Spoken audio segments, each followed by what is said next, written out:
Just waiting. We're waiting for the computer. Hello? Can you handle it?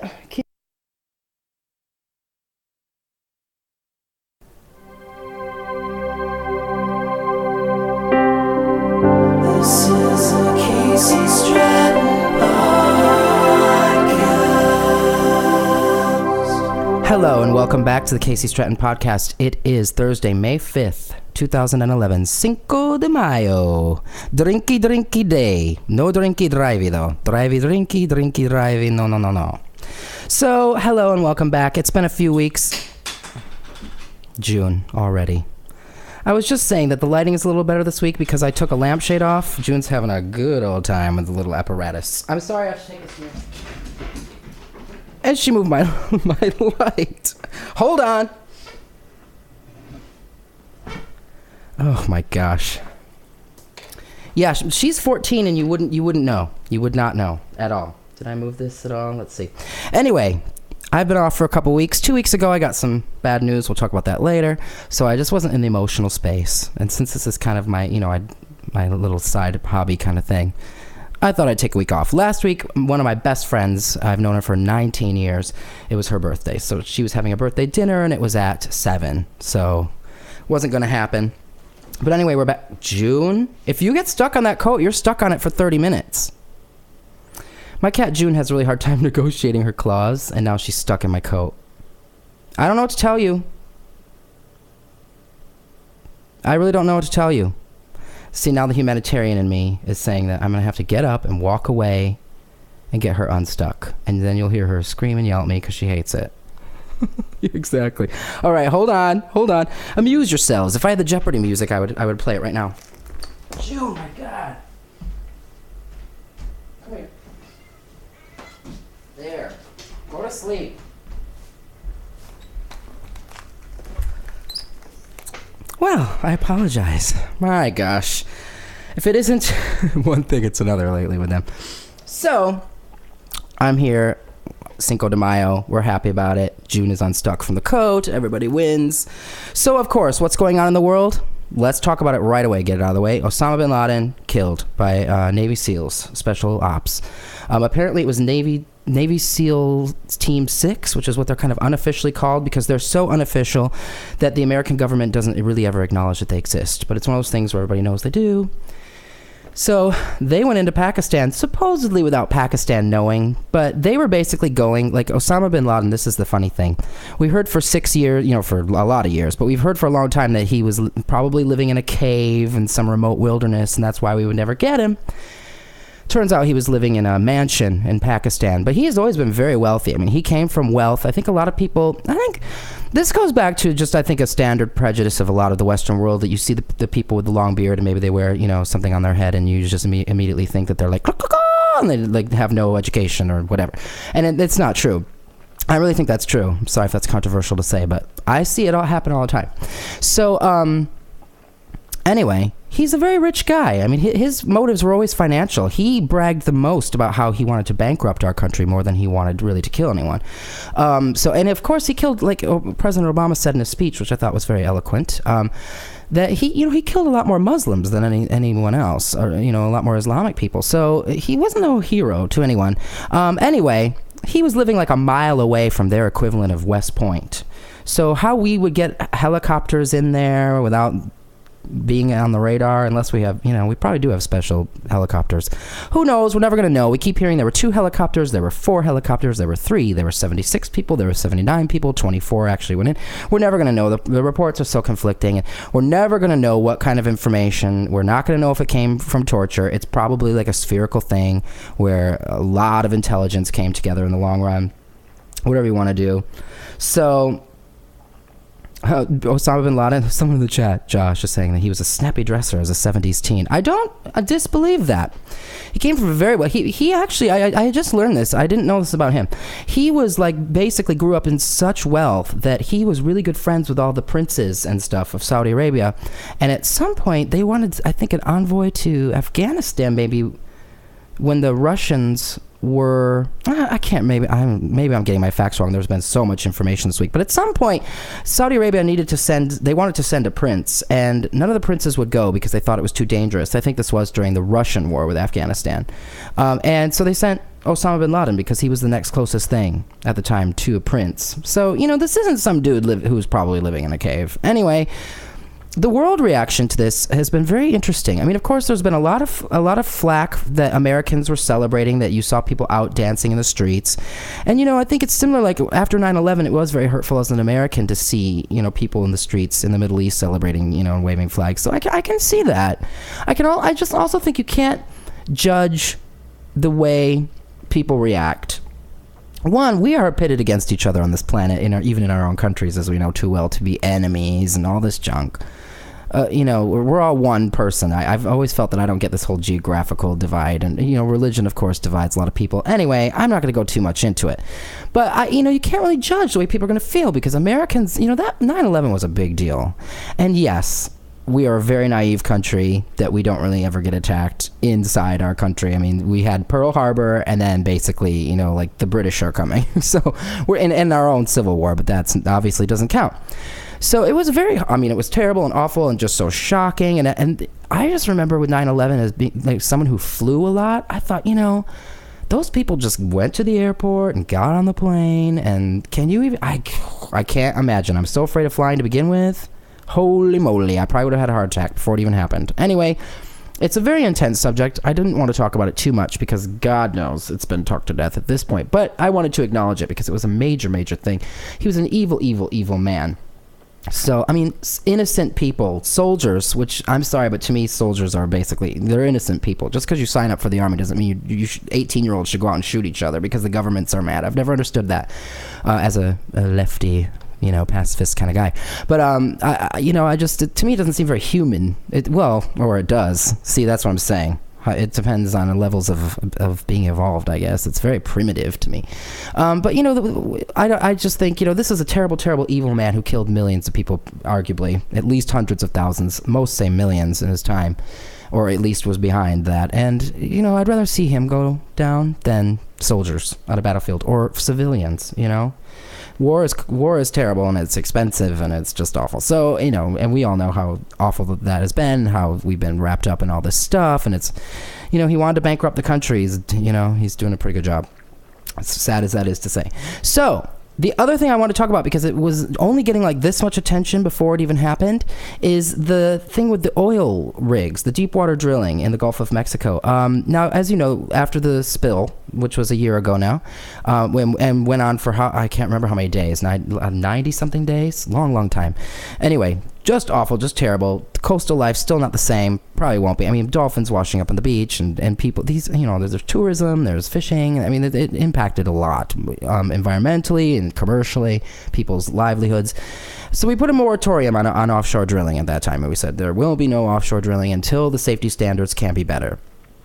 A report recently was released that the government commissioned from an outside company, and it basically said that those blowout preventers, the thing that actually made the oil rig explode, and it's actually meant to stop that exact thing from happening, they're only effective like 40% of the time. Maybe it's 60%. It's 60 and 40%. And now, of course, I should have gone and Googled it before I talked and written it on my notes. It's either 60% of the time they work or 60% of the time they don't work. Either way, 40% margin of error or 60%, not good. And nothing has been done. Nothing yet. And the oil companies had to submit their safety plans when they applied for new permits now that the moratorium was over.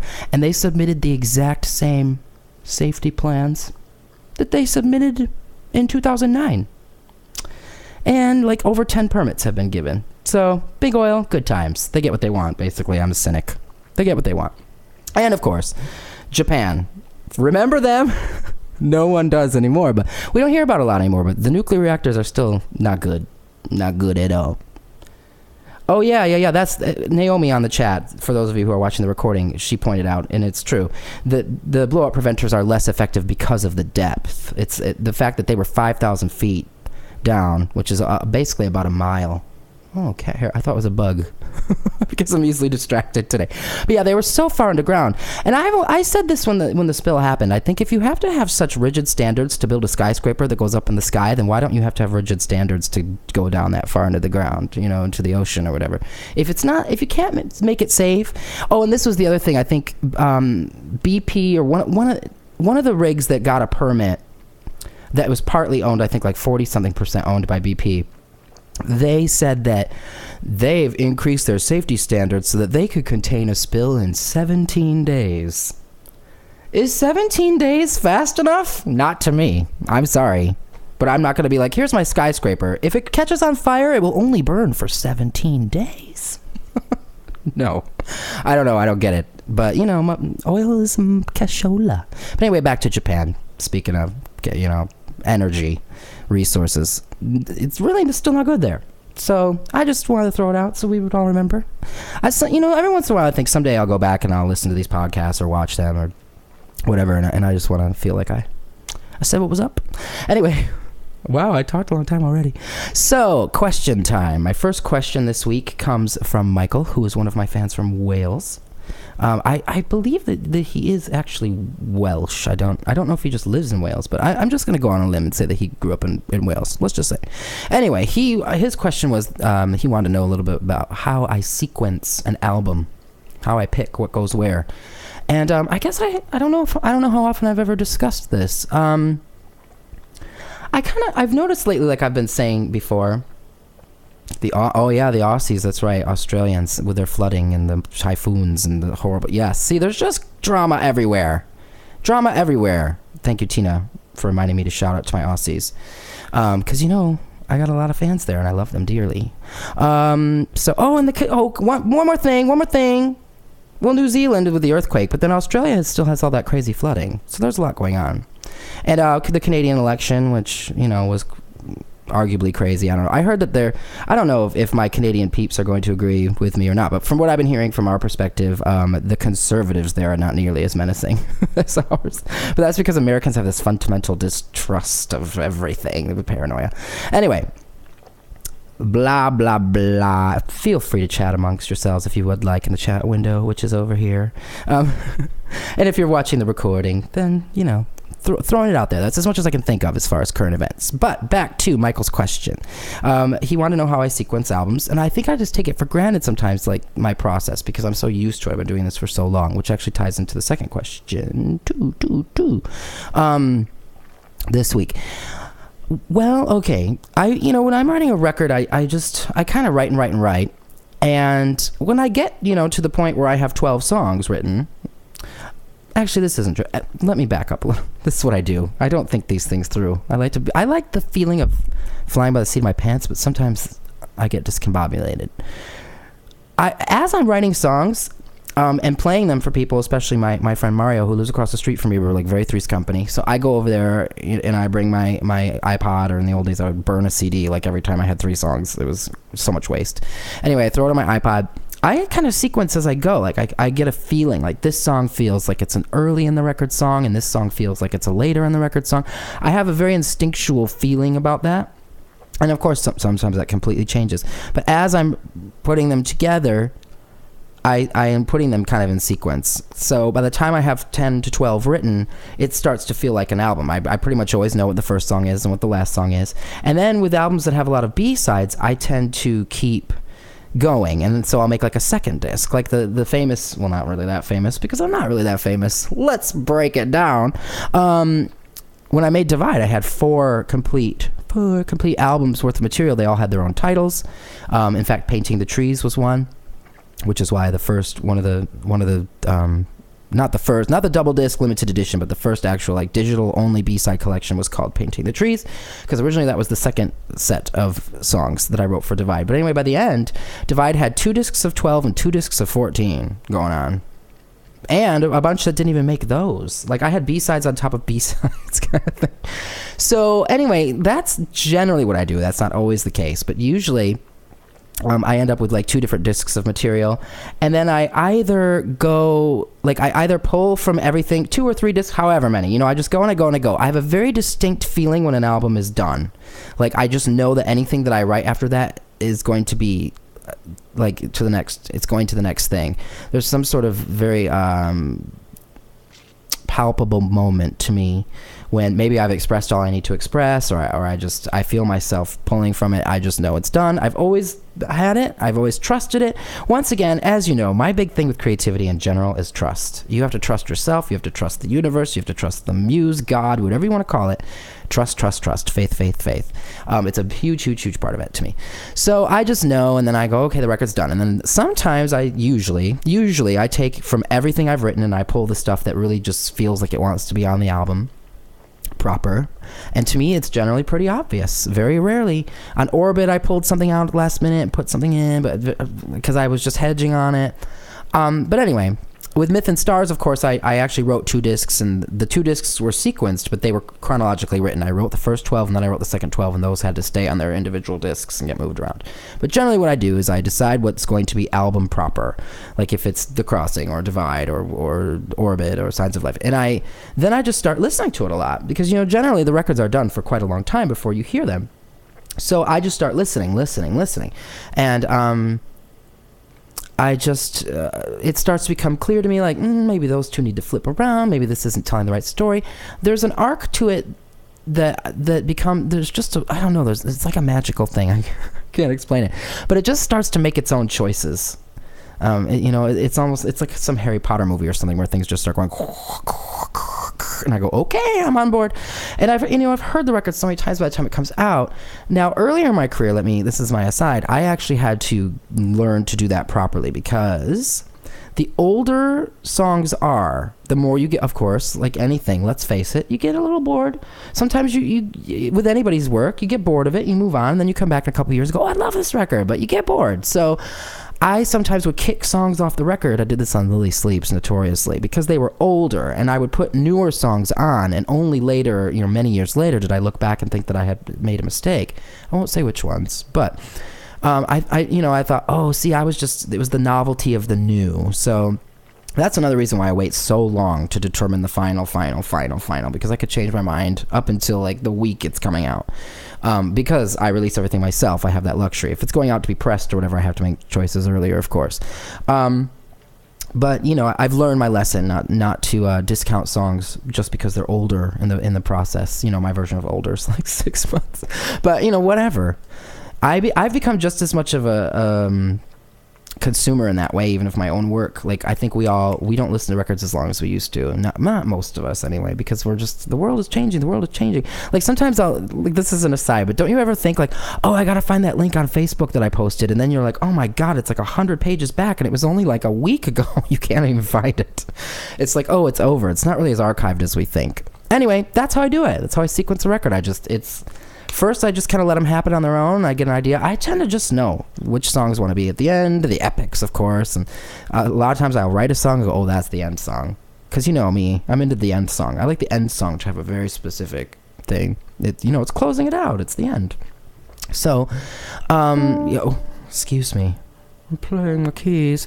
My second question, thank you, Michael, for the question. My second question, which I'm going to do quick, as quick as I ever do anything, is from Jeffrey, and he actually asked this like 3 weeks ago, but he asked it so late in the day that I had already had enough questions. He wanted to know about, I'm gonna cross my legs and get a little more comfortable. Just thought I'd let you know. So I don't know. Yeah, if you know me, you know I've been in a weird mood lately. So he wanted to know about the evolution of my writing, because I've been writing for so long, and what influences or events cause changes to my work. Now, as I've said recently on these podcasts, let's just put it out there right now that there are plenty of people who say everything he does sounds exactly the same. Okay, that's fine. It doesn't to me, but then I can see how I look at other genres and go, that all sounds the same. And people go, no, it doesn't. I'm like, but to me, it does. So I understand it. I think if you're familiar with it, and this goes into it. I'm actually going to start with this, kind of work my way around. I think there's something about being comfortable with what your aesthetic is.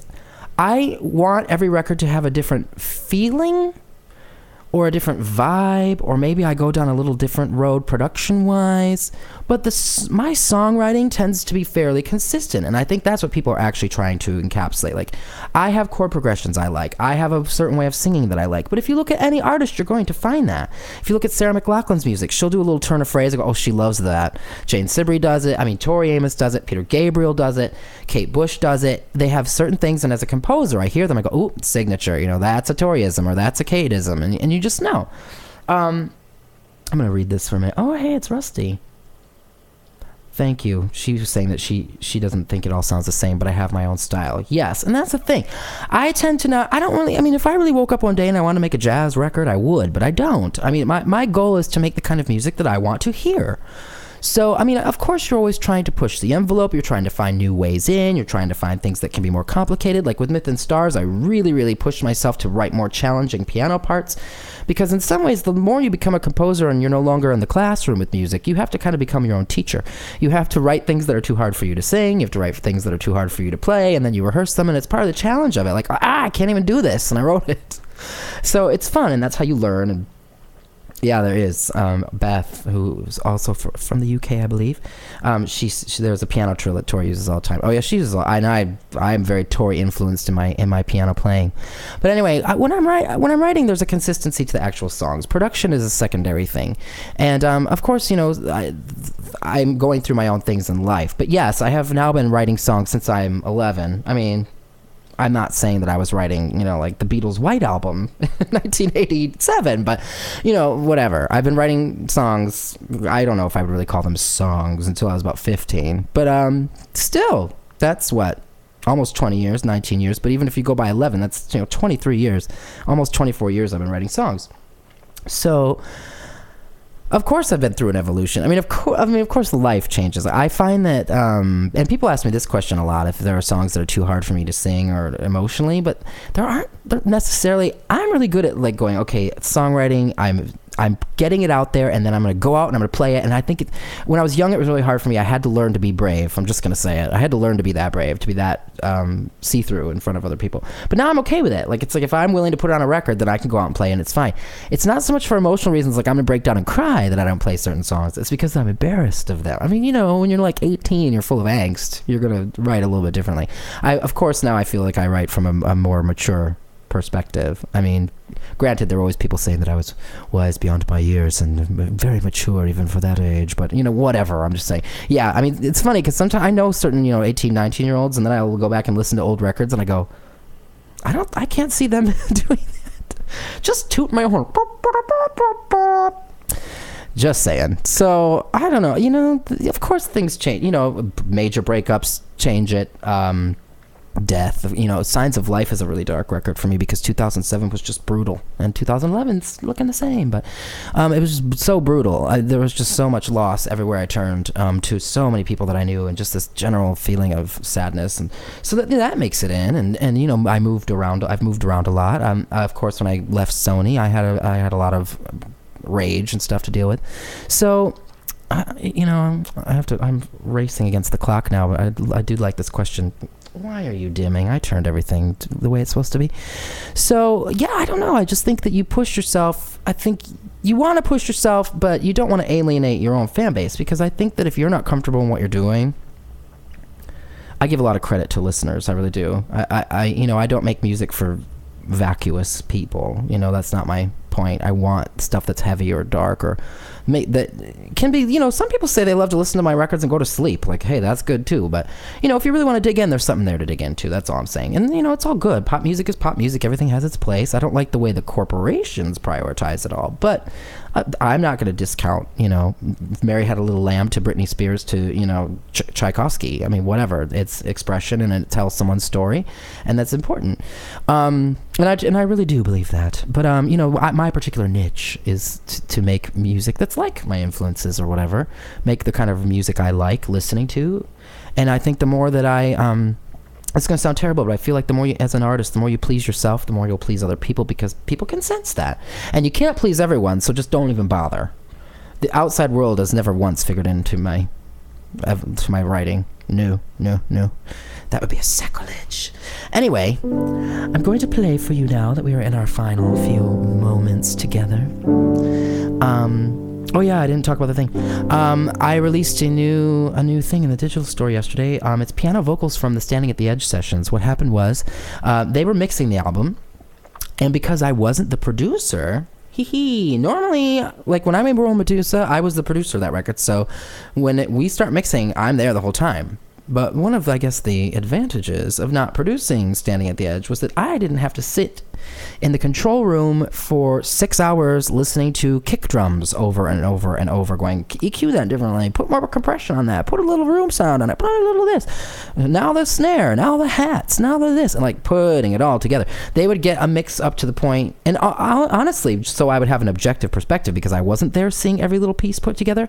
Pat would be doing all that with Kevin Killen and the engineers.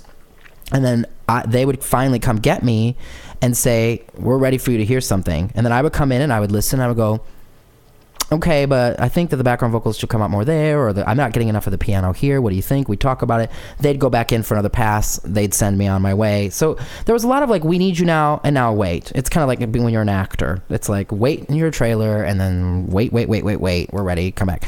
So I didn't want to just sit around. I mean, let me just tell you.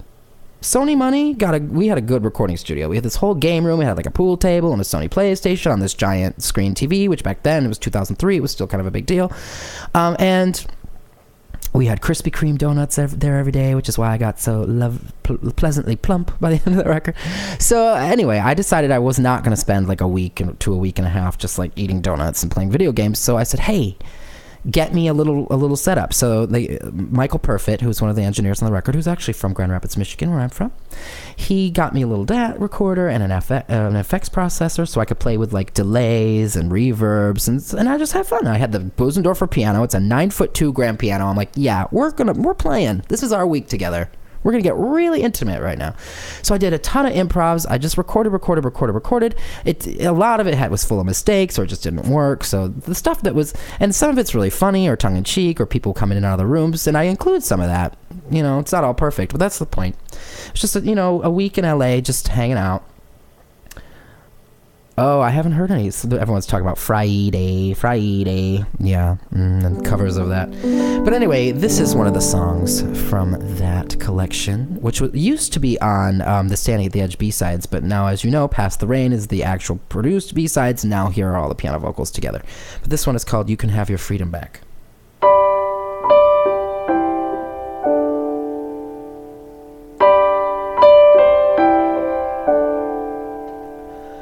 When I was here with you, I could keep my head straight. But now I am swimming all over the place.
Don't worry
that was You Can Have Your Freedom Back.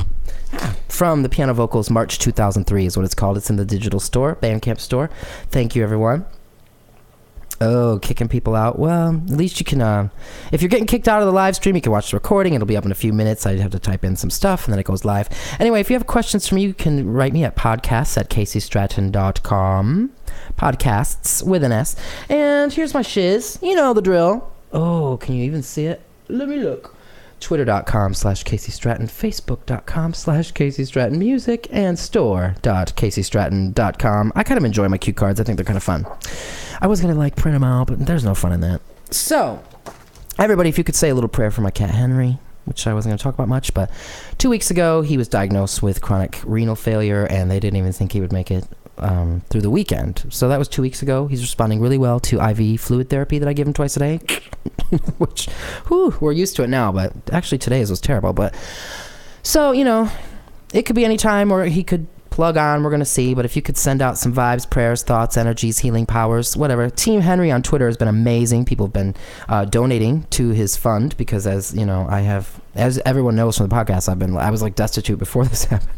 So I was like, crap. I mean, it's a horrible feeling to think you might have to put an animal down because of money. So thank you so much to everyone who has donated. Of course, you can always buy stuff in the store if you feel like helping out or whatever. It's up to you. I'm not fishing. But in the Bandcamp store, there are minimums, but you can pay anything you want. So that's one way to get something for yourself. It's a win-win. Also, on CaseyStratton.com, there's a donate button. Only if you wish, I'm doing okay. It's going to be fine. So anyway, I'm Casey Stratton. I'll see you online and everywhere. And for those of you who are live with me, I'll stick around for a few minutes as soon as I type in my stuff. So I am signing off. I will see you next time. Thanks. Bye.